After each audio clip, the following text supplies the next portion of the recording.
yourself a cold one. Let's strike 'em, huh? And listen to Ross Tucker break down the top college prospects on another tasty edition of the College Draft. Yeah, it is Daddy Soda time here on the College Draft podcast presented by the YouTube page Cameo shout out. What does that mean? It means if you subscribe to our new YouTube channel, youtube.com/Ross Tucker NFL, you will get qualified to get a free shout out from me. So I got people, I just did 2 this morning. They go to Cameo, they hire me to do a quick shout out for their buddy or their fantasy league or whatever. I'm giving away a free one. I'll give a shout out to anyone for anything as long as you subscribe at youtube.com/Ross Tucker NFL. At Ross Tucker NFL is where I am everywhere. YouTube, Twitter, Instagram, Facebook, former NFL offensive lineman, 5 teams, 7 years, bunch of media gigs. We are at Ross Tucker Pod, Twitter and Instagram. And you can check out yesterday's Ross Tucker Football Podcast with my college teammate, roommate, fraternity brother, Kyle Brandt from Good Morning Football. Was epic. People absolutely are loving that one. Everybody on our private Slack channel, patreon.com/RT Media, saying it was one of their favorite episodes ever, which is very cool. I got to tell you, every episode I have with a full-fledged YouTube star like Emory Hunt is a great episode of the College Draft podcast. Check him out on Twitter at FBall Game Plan. He's Football Game Plan on YouTube. And I got to tell you, if you haven't already pre-ordered his 21 draft guide, you're doing it wrong. Footballgameplan.com/2021 draft guide. It's awesome. Emory sent me the 2020 guide. Incredible. It's like the perfect amount of information that I want on every prospect. Emory, it took about an hour for me to download that bad boy. It's so big and so full of information, but it was worth it. I love it. I appreciate that, man. And it's something, like you said, we want to make it digestible for everyone to where it's not overly wordy to where you feel like you're reading a book. If you want to know something quick on everybody that's eligible or close to being eligible or in the draft that your team has either signed or drafted, that's the perfect guide for you, especially for what we do in the broadcast realm. You need quick hits on everybody. And that when we were putting it together, it was like, man, this is the right amount of information on everyone to where you can follow out throughout training camp, throughout the season when guys come and go off the roster. This is the perfect draft guide for you. No, it really is. I mean, that's the first thing that jumped out to me. Like, this is what I need, right? Like, I like in-depth information, but I need, give me the bullet points for each guy before I'm doing a college football game, before I'm doing the NFL draft. That's what I need. I love it. Footballgameplan.com/2021 draft guide. Weird day today on the College Draft podcast for a bunch of reasons, Emory. Number one, we're recording it on a Tuesday because I was driving back from the St. Lawrence River yesterday. So we're recording on a Tuesday. Usually we do it on a Monday. Number two, we are breaking down the top prospects in the Pac-12 who evidently will not play football this fall. It's going to be the weirdest thing ever, Emory. I mean, you and I were talking before we started. The Army, the Black Knights, and I do a lot of their games for CBS Sports Network. They just came out with, I think it's an 11-game schedule, 10 games, and then the Army-Navy game. And I know I'll at least be calling the first 2 of those against Middle Tennessee State on September 5th, Louisiana Monroe on September 12th. So, I mean, here we are. It is August 25th. So I'm like 12 days away, 11 days away from being in a booth calling a college football game. Fingers crossed, hands together. I mean, I didn't know if I'd get any in, Emory. I'm going to – what you say as a player, you got to play every game like it's your last. I'm broadcasting every game this year like it's my last.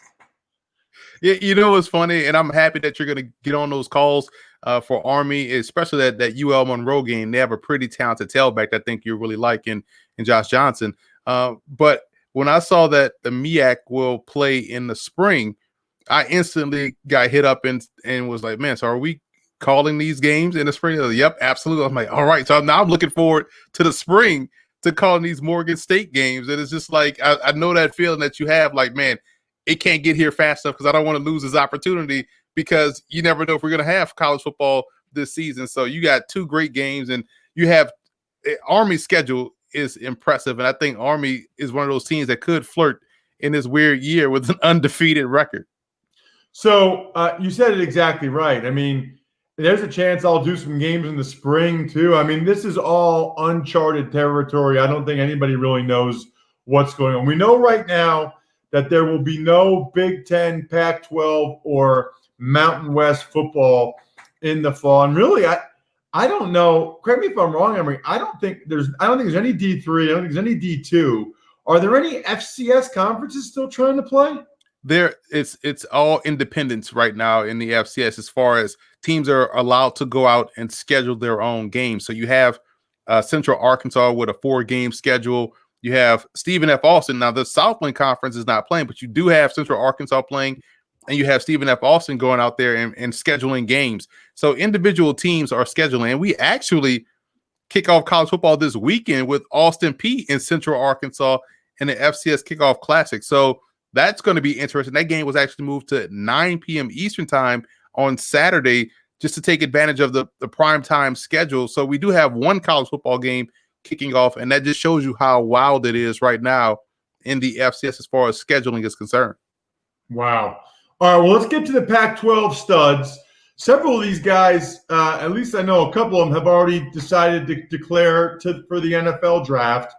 I don't know what's going to happen with the winter or spring league for the Pac-12, but it's the Pac-12. They've always got dudes.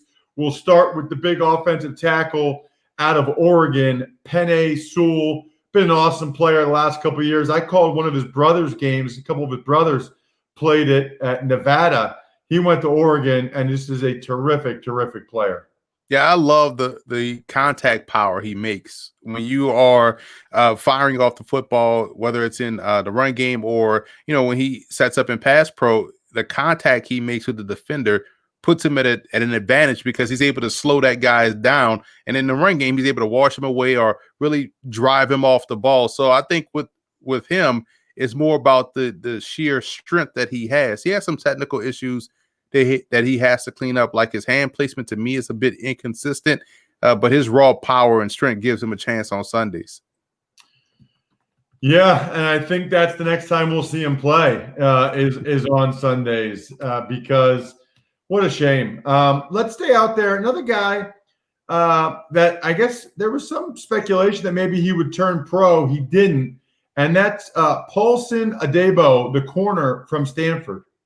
Yeah, he has all the height, weight, speed measurables that scouts would like.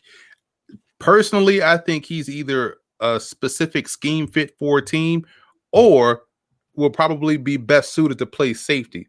I love his effort in run support. I think he's a very good run defender. He sets a strong physical edge. In coverage, he can play tight man coverage, but he gets turned around. It's almost like he's a little bit too long leg, to where it gets awkward in transition.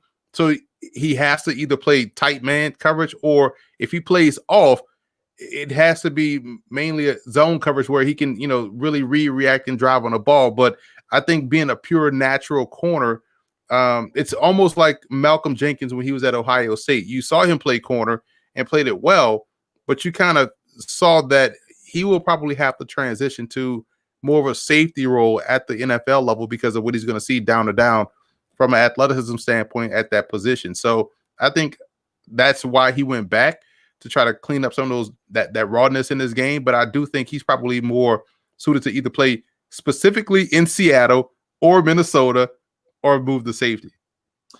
So that's pretty interesting because, we talked about this a lot this offseason with Greg Cosell, the executive producer of the NFL Matchup Show, on Friday's Ross Tucker Football Podcast, about, with all the RPO stuff, all the quick stuff, middle of the field, more and more teams are playing man-to-man.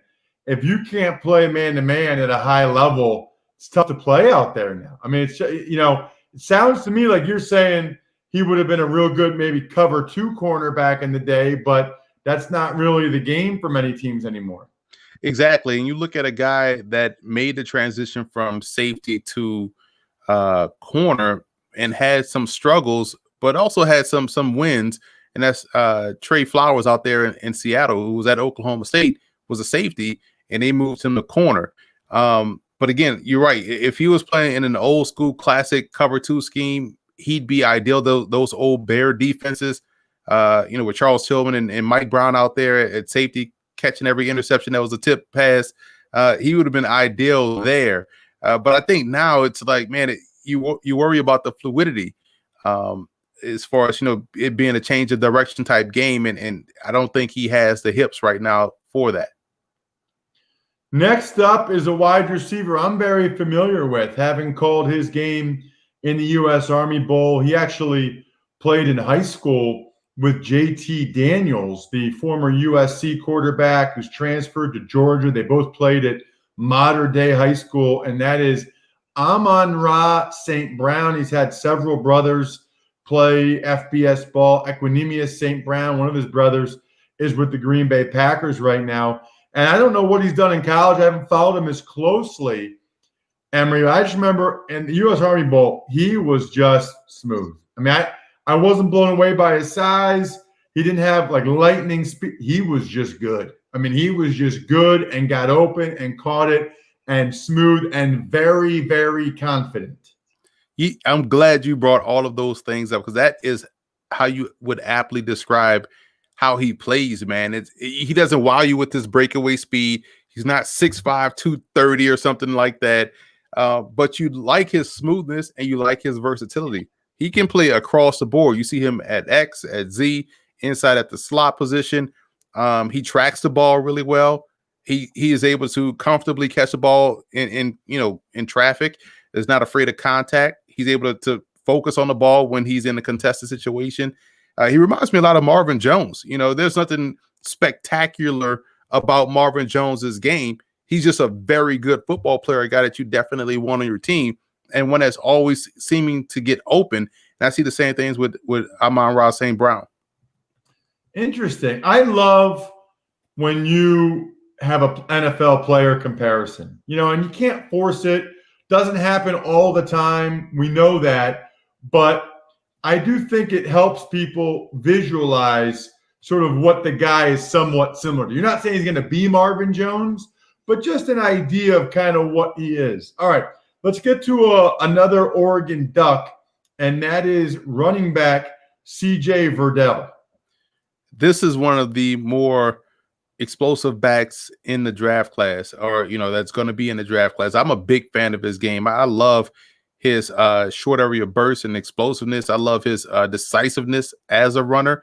He's just one cut downhill, but does it in an explosive manner. We saw him single-handedly beat Utah in the Pac-12 championship game. They really couldn't stop him. And to me, I don't think he's getting enough pub as being one of the top backs in the nation. I think people are really underestimating his game. He plays a lot like his running style and what he can do as a receiver, as a runner. He plays a lot like Alvin Kamara. They're built about the same, that 5'10" and a half, maybe 212-pound, compact, strong body that runs with a lot of power. You look at him, you don't think he's a powerful guy, but he's constantly breaking tackles and has the speed to pull away from defenders. So I think he's a very underrated back, one of those rare sleepers coming from a Power 5 school. Cornerback Elijah Molden from UW, the Huskies up there in Washington. You can't go wrong with a Washington Husky defensive back. And what I like about what they do out there is it seems like all of those guys come out of college with great instincts. You talk about Peters when he came out of Washington, great instincts. You look at what they had last year with Taylor Rapp coming out and playing well with the Rams, a good move piece. He was our #1 combo safety. You look at Murphy in Arizona, came out, great instincts, can match up inside. And I see the same things here for him, where he has terrific instincts. And Molden is a guy that really sees the football, understands passing concepts, is able to get himself in position to make a play. And I just love the instincts out there. I don't care if you're, 6'5" or, running a 4.2, if you're football aware, I can win with you because you're going to put yourself in position to make the right play every time. You're going to make things right out there on the field. And Molden, to me, has outstanding spatial awareness. You also talk about the other guy down in Arizona. I want to miss him, Buda Baker. All of these guys have terrific football instincts. I just went through the Washington Huskies secondary. That shows you what they're able to recruit, develop, and put out there on the field. Wow, that's a great point, Emory. I never really thought of it that way. But Buda Baker and Rapp and all these guys, it's, they're not tall enough, or, they don't have a great 40 time. You watch those guys, they know what the heck they're doing. I mean, I just can't emphasize enough how important that is. I think Taylor Rapp had like a 4.7 40. When he sees what's coming and identifies it, it looks like he's shot out of a cannon. Exactly. And every time you watched him play in at Washington, you're like, man, this dude is always making the play.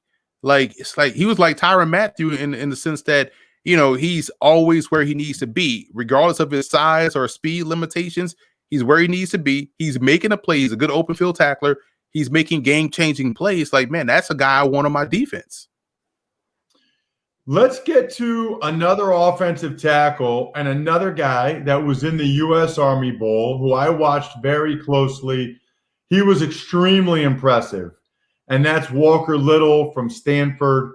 Suffered a serious injury last year. Might have gone pro after this past year if he didn't suffer that serious injury. Comes back to school and now won't even get a chance to play.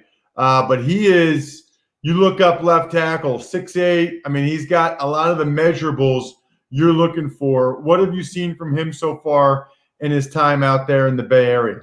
I love his polish, man. I think he's more apt to start right away without any hiccups than Sewell.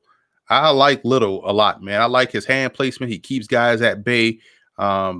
Really is able to counter their counter.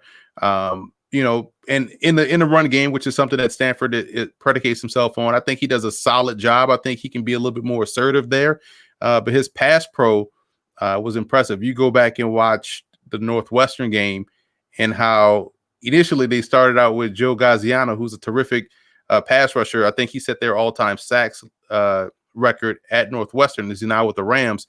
You go back and watch him start out on the left side before they realize, okay, we probably won't have as much success with Gaziano against Little, so we're going to push him over to the right side and have him just rush over there.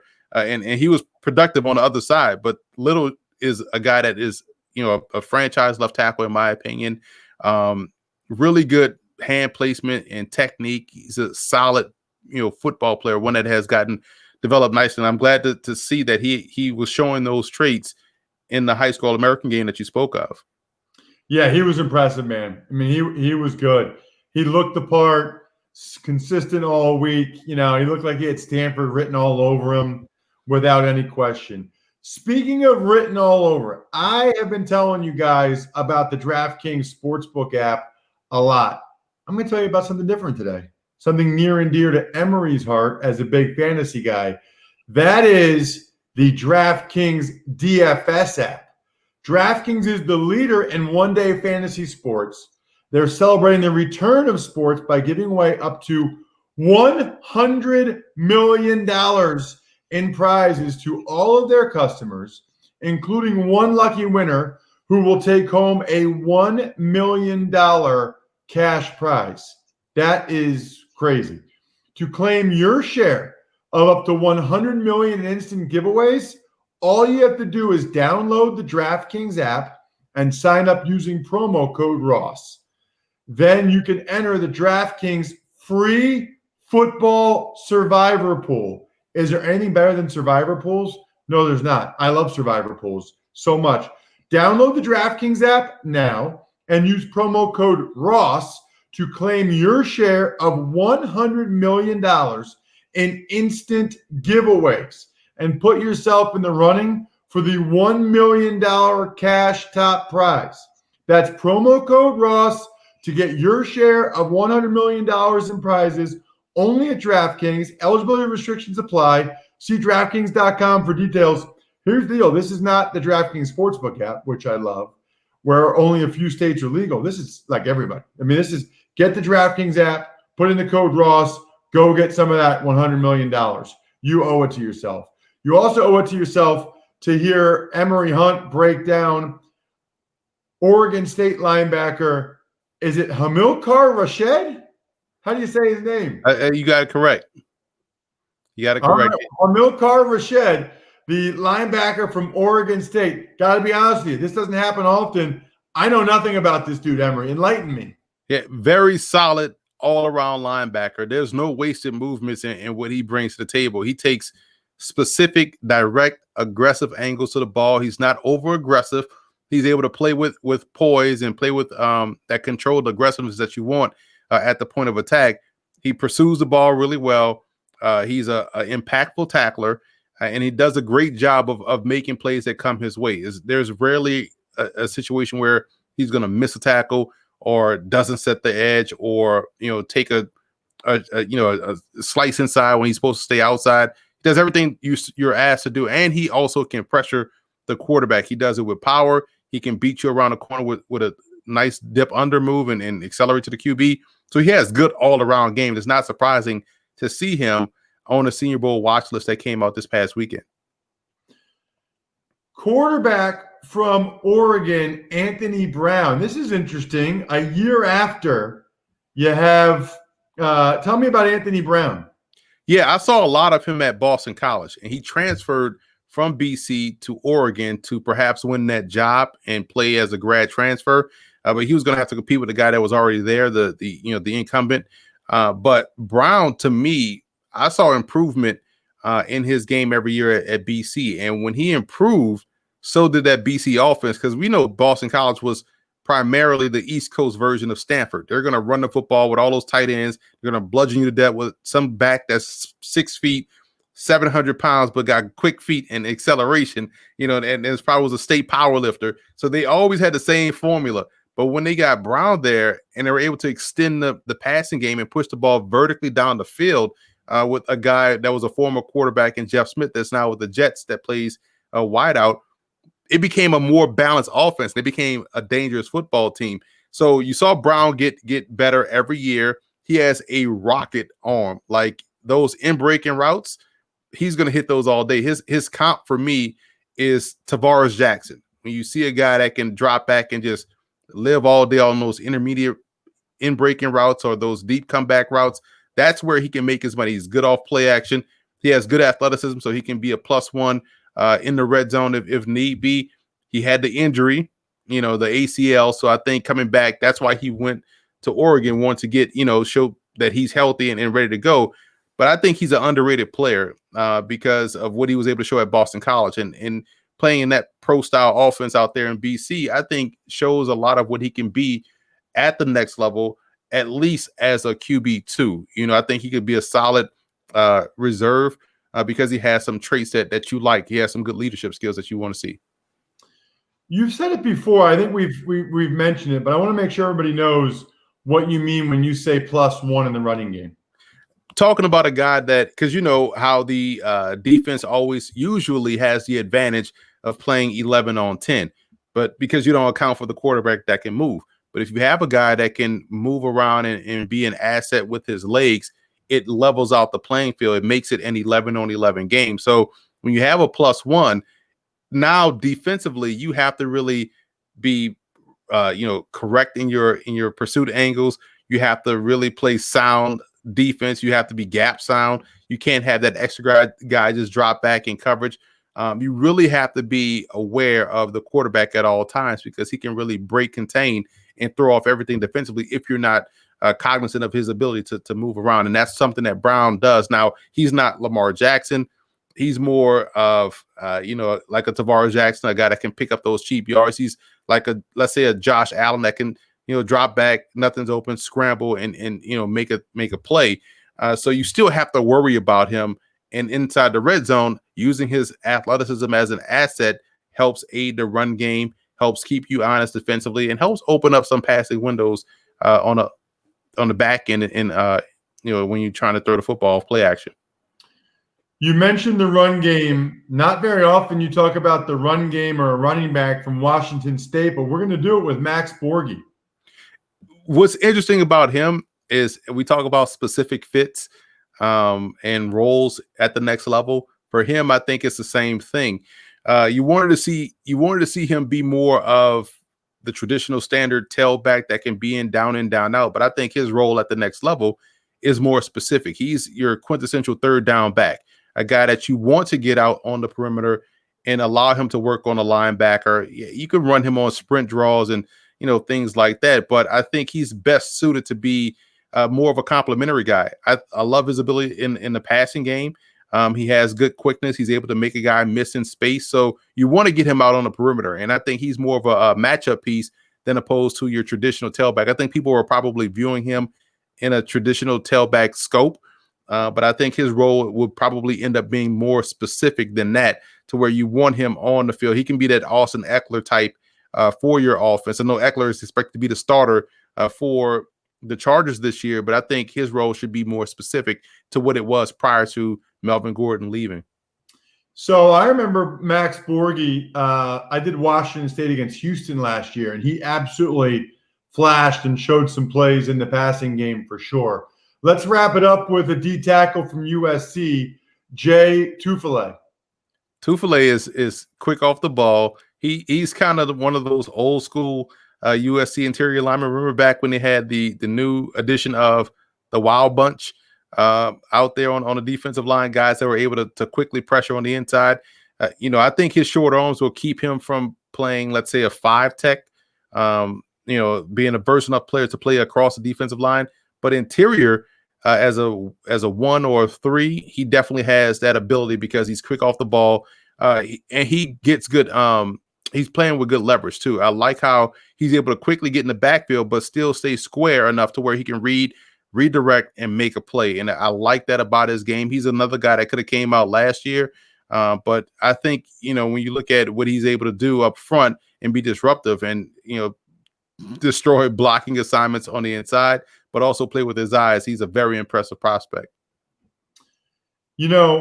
I've seen some video of him from my buddy Fran Duffy. He's impressive.